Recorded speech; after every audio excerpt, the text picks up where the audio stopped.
வருதா? இந்த இடத்துல வச்சா கொஞ்சம் உங்களுக்கு நீட்டாக இருக்கும், அதனால இருக்கும். சந்தோஷம் சந்தோஷம். ஏன்னா கொஞ்சம் சிரமம் இல்லாமையும் இருக்கும். இந்த ப்ராடக்ட் வந்து ஒரு வருஷமாக நான் காட்டில் போட்டு வச்சுருந்து இப்போ வாங்கலாமா வாங்கலாமான்னு யோசிச்சுட்டு இருந்தேன். அதுக்கப்புறம் ஒரு முடிவு பண்ணி வாங்கிட்டேன். ஆனால் இது நல்லா யூஸ்ஃபுல்லாக இருக்குது.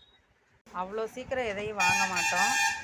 நாங்கள் வந்து அதை இது இப்போ வேணுமா வேணாமா முடிவு எடுத்து அதை வச்சுருந்துட்டு தான் வாங்குவோம். ஆனால் இது ரொம்ப இப்போ யூஸ்ஃபுல்லாக இருக்குது வாங்கினது. ஃபஸ்ட்டு உள்ளதில் என்னங்க இருந்துச்சு?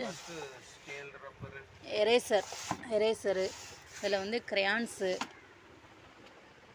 இது வந்து ஸ்கேலு, மர scale, steel scale, plastic scale எல்லாமே போட்டு வச்சுக்கிட்டோம். இப்போ இதெல்லாம் முன்னாடி வந்து இதெல்லாம் பென்சிலு. முன்னாடி வந்து இதுக்கு ஒரு பாக்ஸாக போட்டு இல்லைன்னா டப்பாயில் போட்டு வச்சுருந்தோம். தேடிட்டே இருக்கிறாப்புல இருந்துச்சு. இது வந்து என்னது கம்மு, ஃபெவிகால் எல்லாமே இருக்குது. எதையுமே இப்போ வந்து தேடுறதில்ல. ஸ்கூல் டைம் வந்து பெலிகான் மார்க்கரு இந்த ஐட்டம். ஸ்டேப்லர்லாம் என்ன இதுக்குள்ளே கிடக்கு? ஸ்டேப்லருக்கு வேறு பாக்ஸ் இருக்கு, மாற்றி வச்சுட்டோம். இதை வாங்க வேணான்னு சொன்னவரே இப்போ பாராட்டுறாரு. இந்த இது வாங்கினது நல்ல யூஸ்ஃபுல்லாக இருக்குது அப்படின்னு சொல்கிறாரு. சொல்ல ஆரம்பிச்சிட்டாரு.